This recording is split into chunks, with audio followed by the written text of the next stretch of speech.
Live from the Washington, D.C. area, it's the Inside Scoop. All the news that our viewers want to know. Now, here's the host. Hi, folks. Cesar here, back in Studio C.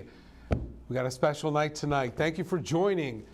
Guess what? Yes, it's true. This is our 800th episode of Inside Scoop.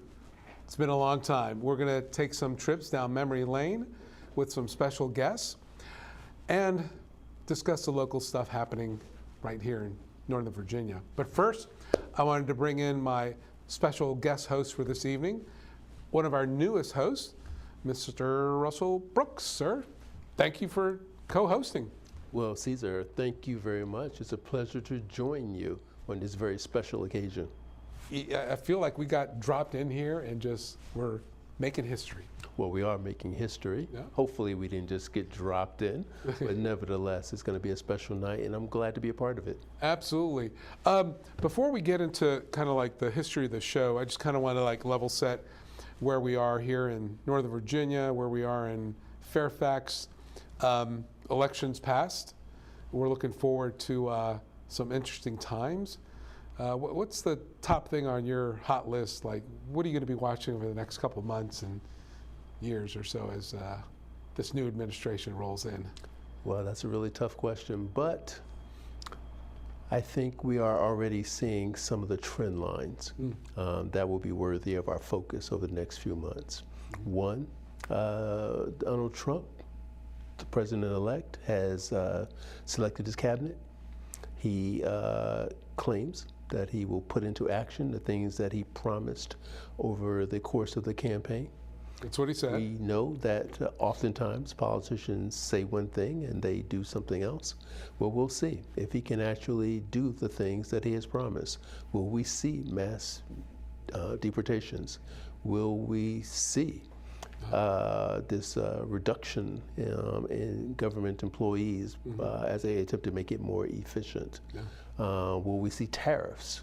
Right. And what will be the impact of those tariffs? On the other hand, for the Democrats, they have a very important election to take place very, very soon.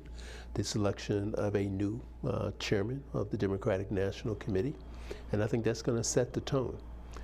Traditionally among Democrats, we know there's that sort of struggle between those who consider themselves to be more centrist and those who consider themselves to be progressive.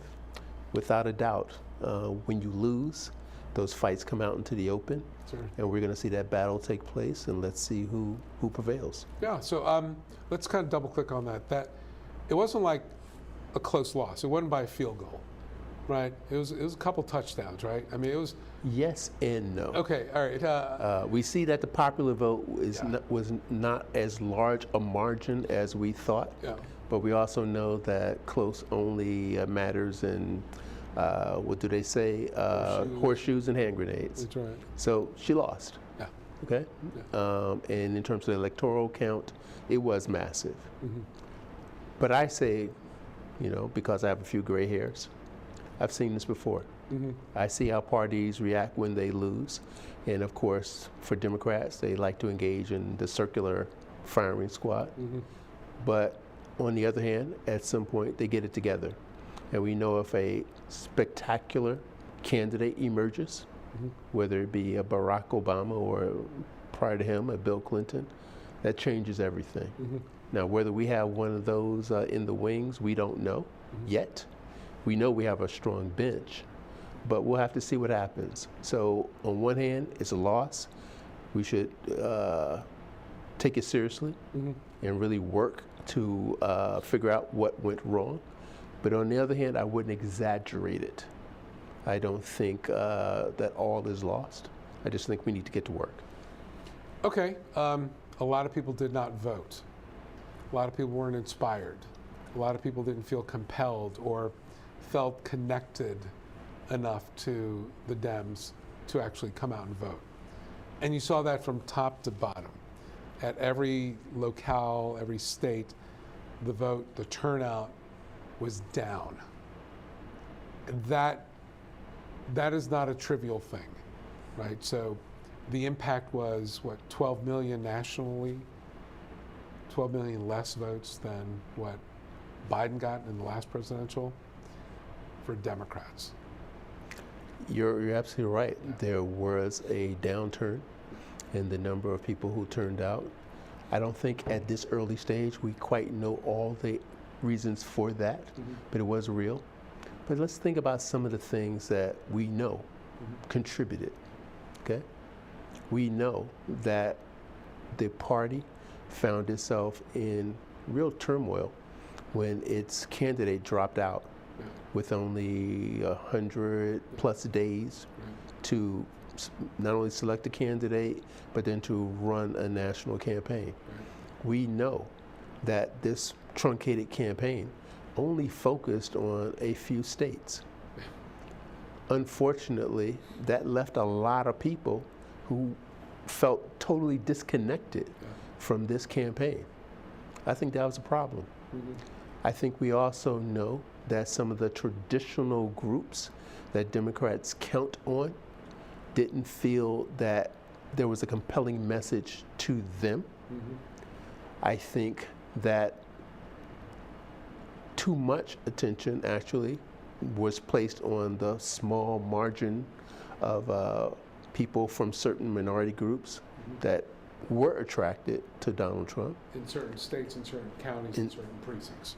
And I think we lost the far larger picture, which is that most men did not support Democrats. Half of women did not support Democrats. The overwhelming majority of the country that were not located on the coast did not support Democrats.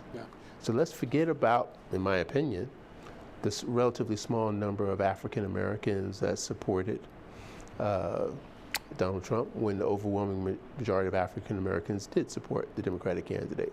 Let's not focus as much on those Latinos that did support Donald Trump when the majority still supported Democrats. But let's ask ourselves the hard questions as to why the overwhelming majority of Caucasians of whatever sex do not support Democrats. That's the $1 million or $10 million or whatever level question. There's something that's not connecting with the American people. And the people that are in that echo chamber need to get out of that echo chamber, need to get out of that bubble and actually listen to what voters are talking about. I totally agree. If it were me, my choice, and I'm not selecting the next chairman of the Democratic National Committee, but I would want someone who recognizes that we need to connect with people throughout all 50 states, whether we're talking about Massachusetts or whether we're talking about Oklahoma. We have to be competitive in all 50 states. You won't win all 50 states, but you have to be competitive. You have to have people feel that you're willing to get out there and attempt to connect with them, ask for their votes, and hopefully you'll get them. We have a Democratic governor in Kansas, okay? Democrats can be competitive in the heart of the country if they try. And I think we have to do a lot better job at trying. Yeah, not just competitive, but they can win to the point, right? Some can win, but you have to try. We can't just concede that we've lost Florida, we've lost Texas, we've lost the Plain States, and consider ourselves a national party. Yeah, that's a big problem. It's a big problem, but until you have that change in leadership that understands what they're doing isn't working, it's not going to work. Until that gets resolved, it's going to be the same status quo process to target voters in that particular way. I think you are quite likely correct, and I just hope that the party that, from my perspective, has always represented the best of the aspirations of the American people, that they get it together. We've done it before, and I would hope that it can be done again. So let's bring it back locally, because we're both in Fairfax. I assume you live in Fairfax, right?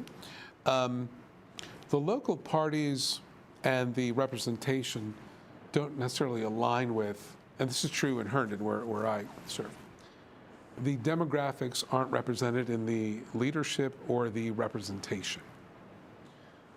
That's a big problem because what you have is this disconnect from the actual voters or their interests to who's actually representing them. And what the parties, and I think both parties do this, they just look at counting votes and not really caring about what the issues are. How can I get as many votes out of this district so I get 50 plus 1? And that's all I care about. And that, I think, is part of the problem, right? It's the way that these elections are rigged, the two-party system, the way the parties support the candidates. It leaves the voters in this sort of like disillusion. Like, we're really just numbers. Our issues aren't really that important. They don't really get addressed. How does that change? Assuming that's kind of the reality that I see. Like, how does something like that change? Well, I won't go so far as to say that the current officials in Fairfax County do not represent all of the various groupings that make up Fairfax County, this very, very diverse county that you described. I've worked for candidates and elected officials, and they certainly say the right things, and I would even contend do the right things in terms of how they vote on the issues. But I think there are problems when people don't see themselves represented among the elected officials. And I think that is something to be addressed. I think there is a problem when they don't see nearly enough representation within the party structure of people that look like them, speak like them, seem to be concerned about the issues that affect them. I know we have caucuses, as we know, in the Fairfax County Democratic Committee, but I would contend that's not enough. Right. To have, I think we can't rely upon caucuses to totally represent the issues of the people of our communities, those in positions of influence within the party and elected officials have to do a better job of reaching out. All right, we'll get back to that topic right after these public service announcements. Okay, so we drowned the fire, stirred it, drowned it again, and now just feel if it's cold. Yeah. Cool.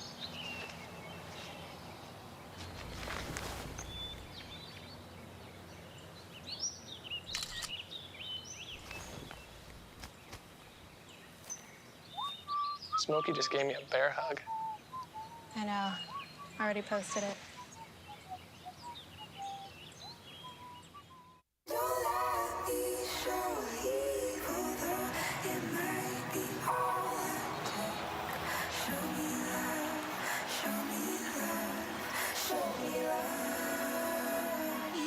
I got a crick in my neck, limp in my step, cramping in my muscles every time I try to flex. But I'm scared of very sad that I can do was remember you. You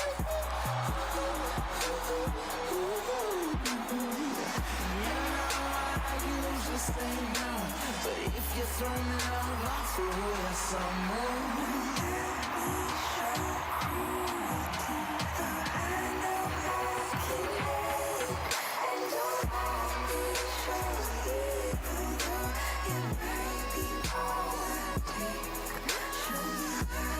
It's a big responsibility. Oh, it's huge. I know, it's huge. And the salary. Oh my god, yes. I mean, Right. like, I was about to move in with my parents, and right before, so this saved me. I really believe in you, you know? Thank you. It's nice to hear that from someone. These are cool. Did you, what did you?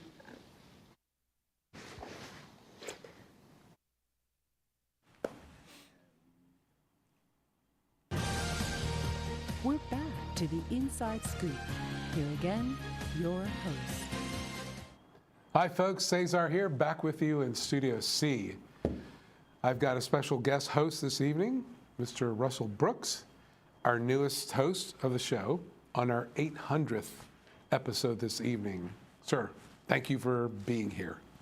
Thank you. It's a pleasure to join you. I don't oftentimes get an opportunity to work with a fellow host.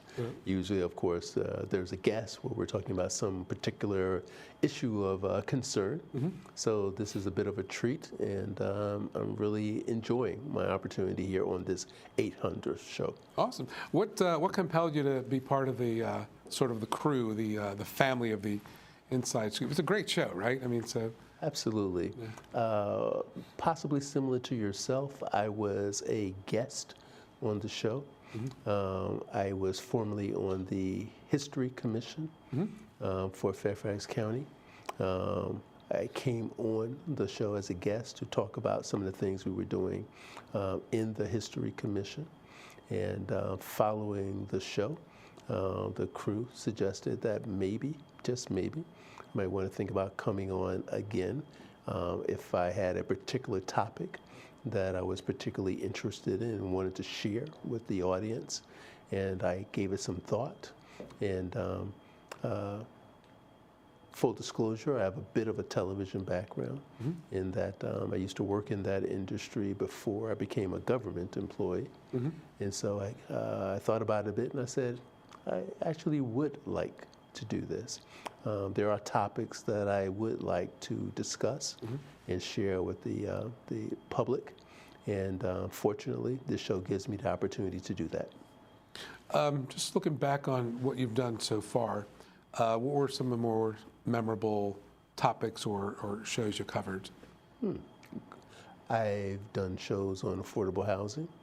I did a show prior to the election on voter protection. I've done a show on, for Black History Month, talking about one of the historical black families from this area, the Quander family, who history here practically stretches back into the earliest days of the county. I've done a story on a Falls Church resident whose grandfather basically introduced basketball to the African American population, something that I don't think most people associate with anyone coming from Fairfax County, but it was true that this individual learned the game from the great Dr. Naismith and got involved with YMCAs and helped bring that sport to African Americans, and of course we know that it took off among that community and has produced some of the greatest basketball players in our country. Very nice, very nice. So it's been varied. Yeah. I think for me, the show, the platform, has been, for me, the ability to get issues out to people that may or may not be aware of them. For me, one of the most heart-wrenching one was the story on human trafficking. That is huge in this area. It's an underreported crime, and but it is such a devastating, painful, crime that's happening right within this county. It's almost a conduit for a lot of the exploiting of our young children. Another one that comes to mind is, I remember specifically doing one just as Citizens United took flight there, and I just thought, I mean, the guests I had at the time, we couldn't have predicted the impact of that, how it would change politics and money and the flow and the influence, which I think we're starting to see the ramification, but that was like a big one that I recall doing. And there's been a ton of other ones, local races, issues, and so forth. So, which one had the most impact upon you? I think it was the human trafficking. It's just very painful to meet a family that was grappling with that Again, I am ashamed to say I wasn't aware of how big the problem was until we did like the research and talked to the family. But the good is there were steps taken even at the General Assembly to help combat that. I still think it's an issue. I think it's an emerging issue now that we've got so many people that do live sort of under the radar that are coming into the country. I think my concern going forward as this new administration takes leadership is it's always easier to demonize a group of people.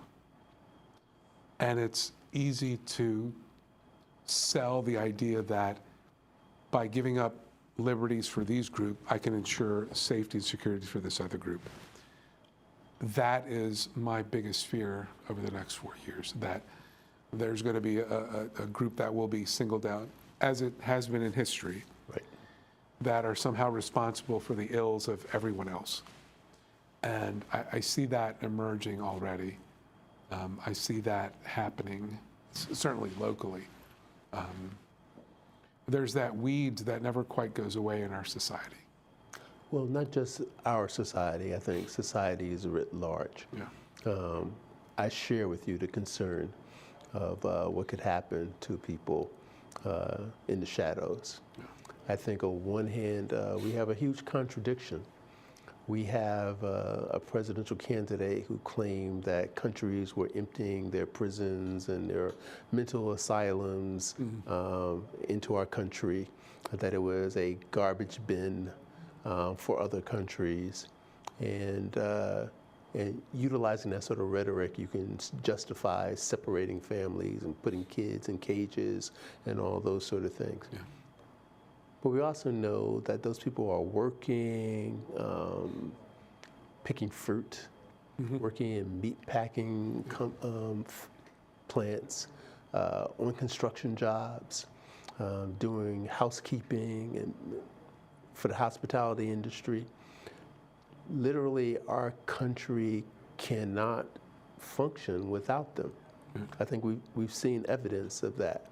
Because in the main, the reason why we have so many in the United States doing those jobs is because for a lot of Americans, they don't want to do that work. And so if we really, really kept them out of the country, certain industries would not only be disrupted, they would practically fall apart. They couldn't function. Right. And so I just know that despite the rhetoric, in the end, I just don't think those things can happen. I think industry and others will stand up out of their own self-interest to keep those things from happening. But I'm also disturbed by the fact that the country who fought a major world war against fascism, against that sort of racism and anti-Semitism, would find itself prone to fall for the same type of rhetoric that we fought against. It should have been so clear that that was the exact type of rhetoric that Nazis utilized. When you have a rally in Madison Square Garden that had all the echoes of a similar rally that took place in the same location prior to World War II by people who were pro-Nazi Germany. And it didn't resonate. People didn't see the connections. It makes me really conclude that as much as when we read about the advent of World War II, what led up to that war. And we wonder, how did Germans fall for this? How did they follow this guy? And then you see what occurred here, and you say, I think I understand. Yeah, it's a commentary on either. So we live in the information age, but there's also the misinformation in that platforms don't really care about what is accurate or true. It's how many clicks can I get? to sell a space or to sell an ad or the clickbait, the click-throughs. That's what matters. The fact that it's true or not, or the impact, they don't seem to care. So as long as this thing that I'm promoting, this content that's being delivered, gets me money, I'm okay with that. And there's no governance on what's real or what's not. So that's how that works. The other thing I am uncomfortable with is the conflating of people of a certain group that because maybe one or two are criminals, or maybe there's a dozen, or it's 1,000, then all hundreds or millions of them must also be criminals. And that, to me, is where it all starts, over again. It has happened before, and my fear is it will happen again. Well, I certainly hope that we do not go down that road. It may be difficult, but I have to believe in my heart of hearts that the American people are better than that. That since we all come from different backgrounds,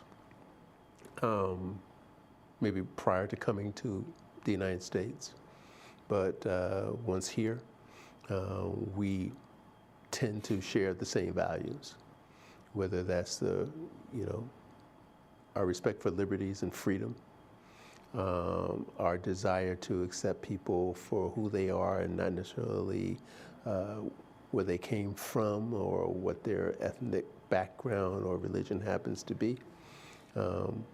We want to be able to treat everyone as an individual and accept them for who they are and based on their merits. I know that's what we aspire to do. Mm-hmm. Sometimes we fall short. But nevertheless, I think for most Americans in their heart of hearts, that's the type of America that we want. Amen. I think if we can get halfway there, that'll be an accomplishment. Well, I'm confident in my fellow Americans. Okay. And we'll work to get there. Well, I think you have a little more confidence than I do, but I'll go with you on that path. And as we start to break here for the next segment, when we come back, we're actually going to play a clip from way back when and start the discussion on the other side of this clip. Keep in mind, this was a major point of concern for the folks at the time. Be right back. Every day across America, excess food is gathered by a network of good people at local food banks, giving hope to millions of children who struggle with hunger. They've earned their wings, and you can too. Together, we can solve child hunger. Support Feeding America and your local food bank at feedingamerica.org. Hi, I'm Josh Temple. You might have seen me on TV where I help folks turn their houses into dream homes. But forget construction. Parenting is the toughest job there is. So when you need help or advice, turn to the parenting experts at Boys Town.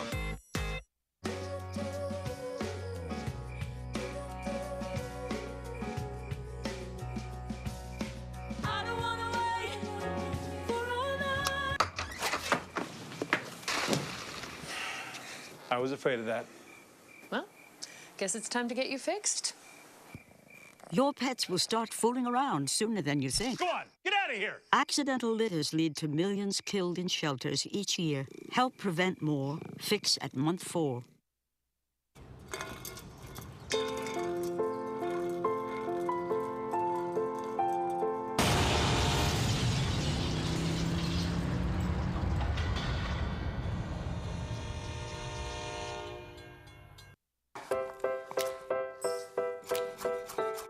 Food. It nourishes, brings us together, and adds flavor to life. That's why it's important to wash hands, surfaces, and fresh produce. Keep raw meat, poultry, and seafood separate from ready-to-eat foods like fruits and vegetables. And cook to proper temperatures using a food thermometer. Enjoy! And refrigerate leftovers within 2 hours. For more tips on safely preparing foods, visit homefoodsafety.org. We're back to the Inside Scoop. Here again, your host. Hi, folks. Cesar here, back with you in Studio C. A little course correction on the video clip. We're going to wait till our guest arrives. Roll that. But in the meantime, my guest co-host, our newest host of Inside Scoop, Russell Brooks, we want to talk about some positive. We have an election next year in the Commonwealth. Yes, we do. What are you thinking about that? Virginia is pretty much an election every year. Right. So, but yes, next year we'll be focused on the gubernatorial election. Yeah. We know that the Democratic candidate will likely be Abigail Spanberger. I think she's strong. She's pretty much cleared the field. I like her.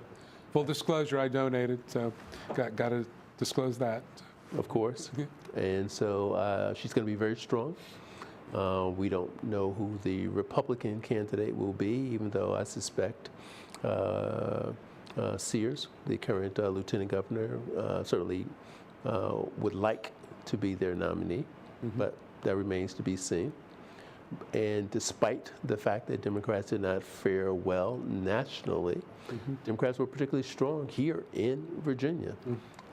Certainly in Fairfax County, the congressional incumbents won, and we're very pleased about that. We believe that we're going to be strong again next year and turn out for Abigail Spanberger. So I think for Virginia Democrats, we can really feel confident and feel we have something to look forward to. Well, let's hope so. I feel good about going into next year just because we're turning the page on this year. So that's always an upside. And it tends to flow where the National Party then is the opposite in the Commonwealth, if that makes sense. It's like, where the national goes, then the state goes the other way. So yes, that has been the pattern, that Virginia will tend to differ with the results from the previous year. In terms of if the national election went for a certain party, Virginia will tend to go in the opposite direction. And actually, there'll be two races. You have the Virginia election, you have the New Jersey election. And if they go in a different direction than what occurred in the elections this year, you know how the media cycle works. Yeah. They'll start talking about Democratic comeback and Republican diminution of power. So we'll have a different media spin on things. Yeah. Well, if only it weren't so. And then the year after, you had the midterms. Yeah. And I think we do know that it helps to run as the party of change. And so Democrats will have that advantage over the next couple of years. They'll be able to criticize the party in power. It won't be them. And that tends to be particularly effective these days. Yeah. I'm wondering why it's so difficult for Virginia, the northern part, to kind of gel with the southern and western part of Virginia. There's very blue sections of the state, and they're very red sections of the state. I'm fascinated by that sort of like dynamic between the different parts of the state. It's almost like there are two separate states. I don't find it all that unusual. Really? Okay. I think in a variety of states in our country, we find that certain cultural dynamics exist that result in the political dynamics being very, very different in different parts of that same state. So if we use Georgia as an example, a state that has been in the news, we know that in the Atlanta area, that would probably be considered a very blue area, similar to Fairfax County, both Atlanta and its immediate suburbs. And we know that outside of Atlanta, in other more rural parts of that same state, they will be extremely red. We know in North Carolina Yeah. They have a similar dynamic between its very, very rural areas and areas such as Charlotte and Raleigh, Durham, and those sort of places. So I think that sort of difference in perspective is not all that uncommon. But that's the dynamic I'm talking about, right? So the dense precincts, the dense districts vote blue. The lighter populated precincts and districts vote red. Why is that? They're just, I'm trying to wrap my head around why that is. Well, one of the possibilities for that is when you think about your typical urban or suburban area where people live closer together, there's also a greater sense of dependence upon one another, where people feel the need to, frankly speaking, work together to accomplish goals, to develop and maintain a certain quality of life. As much as we talk about small town America, being places where everyone gets along, knows each other, et cetera, I think it may also be true that when people live farther apart, there's actually maybe a little less sense of community and dependence, a greater sense of independence, that one can sort of take care of oneself, and therefore there isn't the same need for government and larger groupings to take care of the group as a whole. Understood. Like that. Let's come back to that, folks. Right now, I want to go to this clip. I want to go ahead and let's cue up the clip, and we'll be back after the announcement to further discuss the clip here. Marriage is in trouble, and there's a reason why marriage is in trouble. There's a reason why divorces are on the upswing. There's a reason why it's so hard for people to stay married. It's because we don't protect the sanctity of marriage. All the time. We don't respect marriage anymore. We let anyone get married. Yes, we even let people who practice a perverted, unnatural lifestyle to get married as if they were normal. I'm talking, of course, about the southpaw, the left-hander, those unnatural people that don't form the majority of human beings, but practice the sinister hand, that use the left hand as if it were as good as the right, when we know from human history, from Western civilization, from the church, from even Japanese civilization, that left is wrong and right is right. I'm not making this up. You don't believe me? Look up your history books. Some of you have been so trained by the leftist agenda, you may not even know the history. You may not even know that sinister means left. Sinister is a word of wickedness. It means left. You may not know that dexterous, means right. This is from the Latin. I'm not making this stuff up, folks. And because left-handed people are getting married as if they were normal, as if they are right, more and more children are being taught the left agenda. They're being taught that left means right. And then you ask yourself, why are there hurricanes on the Gulf Coast? God is angry. He's angry because we're allowing these perverted, unnatural people, these left people, to get married. I mean, it's not just gay people that want to get married. Left-handed people have been getting married for almost a century now, possibly even longer, sometimes right under our own noses. I understand we have a caller on the line. Javier from Fairfax. Welcome to the Inside Scoop. Hi. I'm just curious. Are you really serious? What do you mean? Like, you honestly believe like left-handed people are sinners? Well, that's Western civilization. Javier has taught this for generations. I mean, you sound young. You may not have known about this practice, but well into the earlier 20th century, children were taught they have to use their right hand, not their left hand. This is not something new I'm making up. Sinister does mean left. Look it up.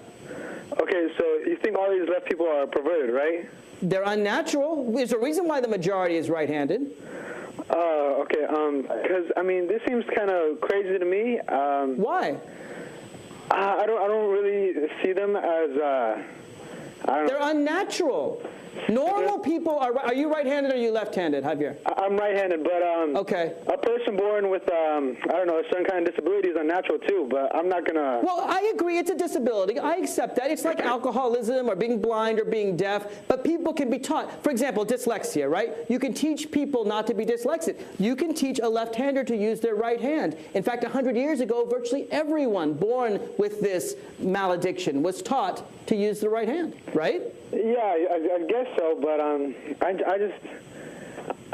you're just not really hitting me here as these left-handed people as major sinners. I mean, well, it's taught. It used to be taught in every church. Now, I realize that churches today are becoming more and more liberal. They're following the liberal elite. They're reading things like the New York Times. Fewer and fewer churches are persecuting left-handed people, but that doesn't make it right. Just because, you know, the liberal elites say it's right, that doesn't make it right. Right is right. Do you think these left-handed people pose a threat besides... Sure they do. Besides morally? Do you want them teaching your children? Do you want your children to grow up thinking that they can use machinery the same way if they're left-handed or right-handed? You can't. There are scissors. Most scissors are for right-handed people. When you drive a car, it's on the right-hand side of the road. If you write with your left hand, the ink smears. It's an unnatural perversion, and we can teach people no longer to be left-handed. Okay. Javier, let me ask you this. Okay. Do you support the right of gay people to get married? Excuse me? Do you support the right of gay people to get married? Actually, I oppose that. You oppose that? Yes. Why? I mean, there's nothing... What's the difference between being gay and left-handed? You think left-handed people should get married, even though they practice an unnatural perversion, but gay people shouldn't? I'm confused. What's the difference? Okay, well, it's a man and a man, not a man and a woman. Right, and a left is a left and not a right is a right. I know, but this is a more serious basis. Like, what's more serious? You think trying to prosecute left-handed people is going to really solve the problems in the world? It won't solve all the problems in the world, but it's a start. If we enforce morality now, it'll be a start. Do you think that preventing gay people from marrying will solve all the problems in the world? No. No, but it's an important morality issue, and I think this... well, but so is this. Javier, it's not just Western civilization. In Japan, if you eat chopsticks with your left hand, you are shunned. We have to teach our children to be ready for the 21st century. We're not Japanese, man. We're American. And in America, they used to be taught, I'm not making this up, 100 years ago, you would be slapped on the hand if you used the wrong hand. Yeah, I guess, but I mean, here there's so many different people from so many different cultures. I mean, there's so many things going on. I don't think people are going to care if their son or the neighbor is going to be left-handed or not. They won't care? But they can't live in normal, natural society. Actually, I'm pretty sure there's some left-handed people, like, in my school, but Listen, there are probably gay people in your school, but you would deny them the right to marry, right? Yeah. If you can deny them the right to marry, you could deny left-handed people the right to marry. These are unnatural minorities, and they should be stamped out. Look, I'm not saying kill them. I'm just saying don't allow them to teach our children that being left-handed is okay. That's what gay people want to do, and it's wrong too, isn't it? Yeah, but still, the seriousness of each problem, I think, is far... What's the difference? It's just... All right, I'm going to go to another caller. Javier, I want you to think about what the difference is, because I don't see it. And if you think about it, you write it on my website at radioinsidescoop.com. Back to Studio C. The president... We looked for Javier. We could not find him. But we did find Mark, the original host of this program, here with us tonight. Mark Levine, God bless you, sir, for joining us. Thank you, Cesar. That was actually my single favorite clip on the show. It was right after the California decision that denied same-sex marriage in Prop 8. Right. And what I wanted to show was that was as silly as denying left-handed people the right to marry. But you can't just say that and get angry because people, you know, no one wants to hear someone angry. So I decided to take it to the limit and say, okay, left-handed people can't get married. It's unnatural. It's a minority. The same arguments they made against letting gay gay people get married. And I actually had a live caller. I have no idea where Javier is today. I hope he's changed his mind on the right of gay people to get married. Yeah, well, we looked for him, but... My favorite part of that clip, which you can still find on YouTube, and it has more than 50,000 views on it, is the comments. Because about half the people get it, that it's satire, that it's a joke, and half the people don't. And watching them argue with each other is just really a beautiful thing. Hey, guys. It's a privilege to be back at the Inside Scoop. I'm sorry I'm late, folks. I'm not wearing this jacket and tie. I wore it doing this program for more than 20 years. We had Mr. Brooks here as a backup, and he filled in. And I appreciate it. And welcome to Inside Scoop's newest host. Well, thank you very much. I don't know how many viewers know the history of the Inside Scoop. That's why we wanted to have you here. Well, and again, I apologize for being late. I had just begun, I was working in Congress, and I just ended my job there, working for Barney Frank on Judiciary Committee, Homeland Security Committee matters. And I kept learning all these things that were going on in the government that really weren't told to the American people. I mean, it was in plain sight. It was in public hearings. How Washington works. How Washington really works, exactly. Yeah. So I started a radio show called The Inside Scoop. Started on WAGE, which is this tiny little station out in Leesburg, Virginia. Yep. And Jim Southworth, I don't know how he heard my show, or I think I actually spoke at some Democratic event. Good guy. And he came up to me and he said, "How'd you like to be on television?" And I'm like, "What?" He's like, "I want you to bring the Inside Scoop radio show to Fairfax Public Access." I'm like, "Fairfax what?" I never heard of Fairfax Public Access. He said, "It's not like Wayne's World. We're a lot more professional." And I have to say, like, this set behind us, this fancy table, it's all fake, folks. We used to go on these little round tables. We're HD now, by the way. I know. Oh, wow. That clip was not HD. No, I'm sure it wasn't. It wasn't as good quality. And I met you, Cesar, through the Inside Scoop.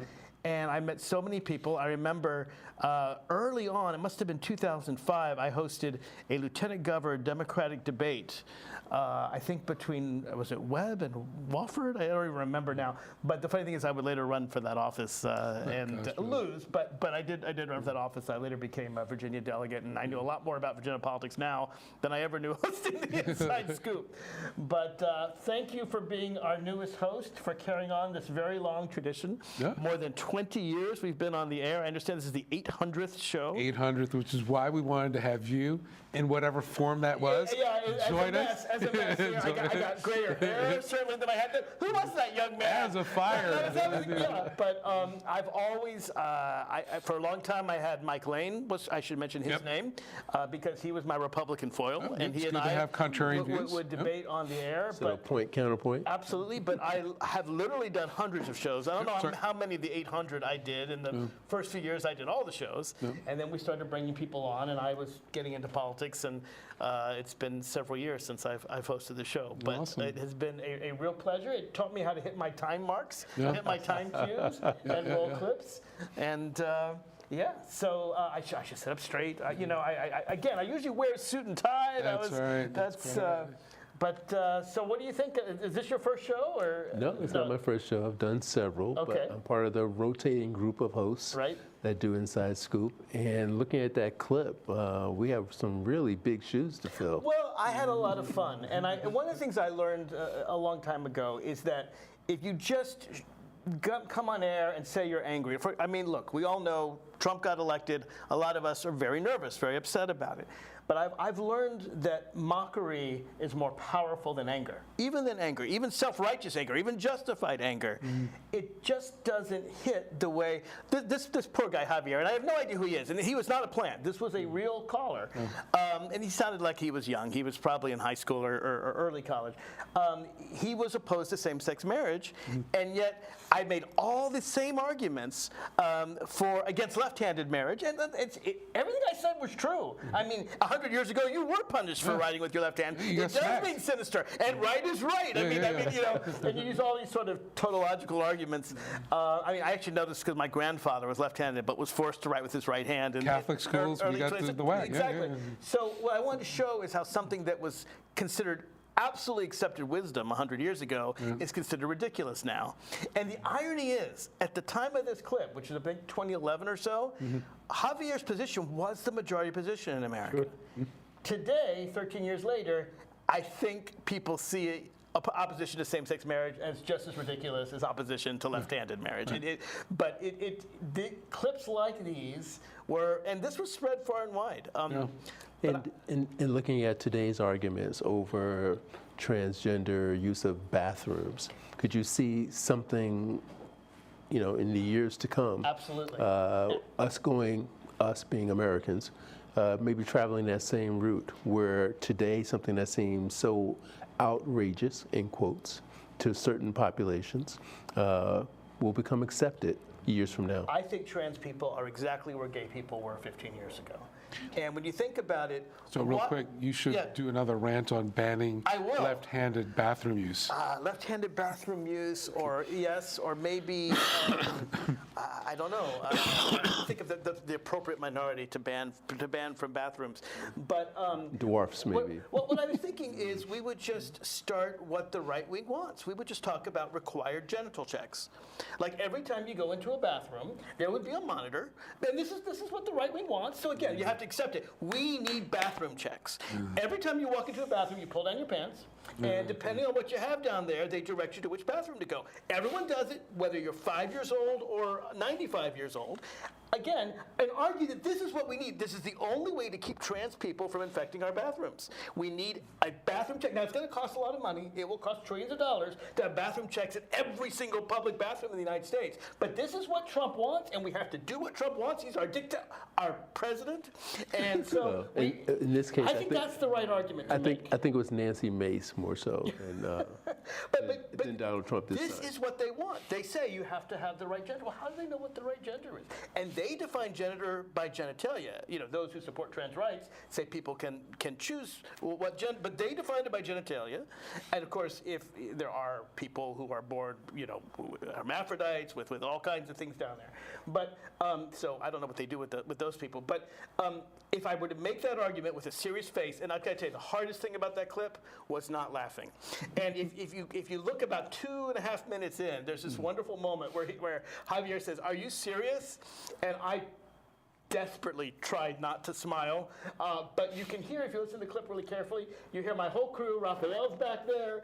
Ben, I don't remember if Ben was back there with us then, but the whole of them are like rolling on the floor laughing. And I have to keep a straight face because otherwise it ruins the whole bit. But I think that the appropriate argument for transgender, all I did in that clip was take their arguments to its logical conclusion. Left-handed people are a minority. They're not the majority. We assume the majority is always right, and even though it's a natural difference among humanity, we stigmatize it, as it was done 100 years ago. So I think the right thing for trans folk is to require genital checks, and to really make a forceful argument that we need to spend $1 trillion. I mean, what is tax money for? So each of us pays an extra $5,000 in taxes a year to put a monitor. It'll give jobs. There'll be jobs. Put a monitor in every single bathroom. Yes, some people don't want to pull their pants down. If you don't want to pull your pants down, you're not supporting the anti-trans cause that Donald Trump wants you to support. Pull your pants down. Be a patriot.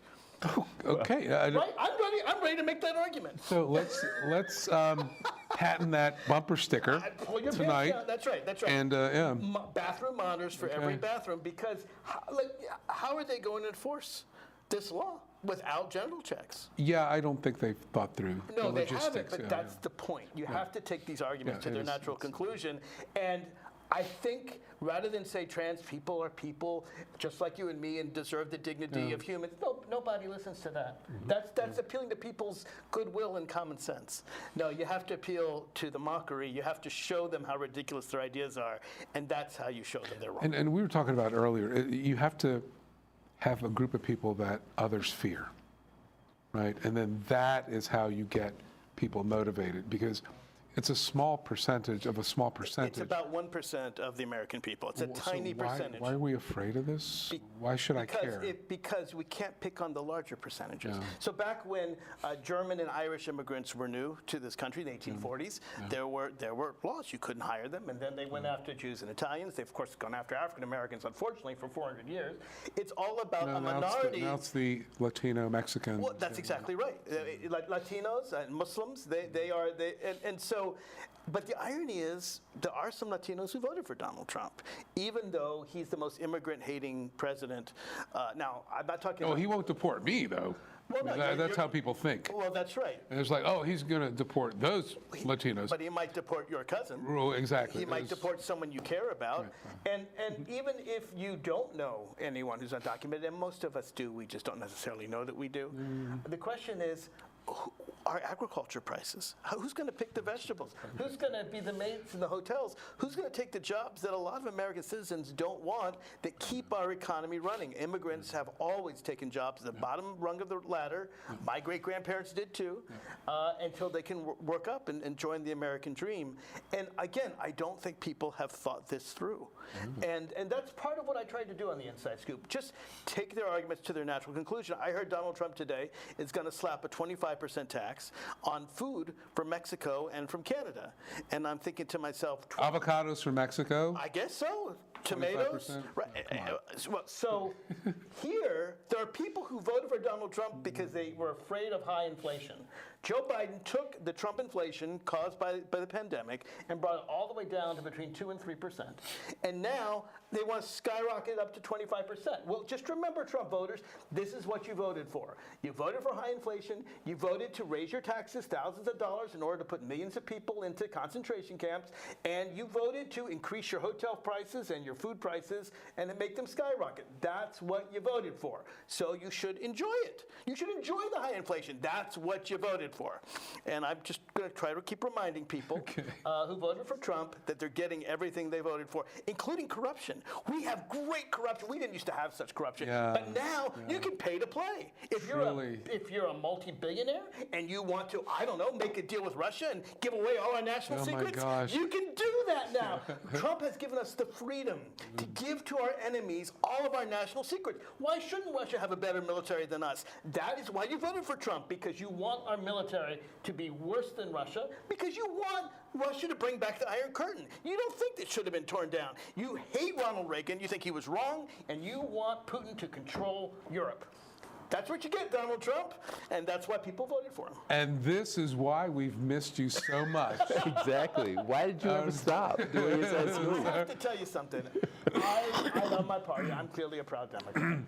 But in my view, the Democratic Party is often not tough enough. We often cry, we often weep, but we don't fight. And I don't mean fight physically, of course. I mean fight rhetorically. But tell them what they are. Draw their arguments to its logical conclusion. Let people know what's going on in the world. And that's always what I try to do at the Inside Scoop. And I'm just proud to be back and proud to know people. We love that you joined us, sir. And Raphael and Ben and everyone behind who worked so hard on this show for more than 20 years and kept it going long after I skipped out. Thank you all. Keep it going, folks. Thank you for joining us, and thank you. We'll see you next time.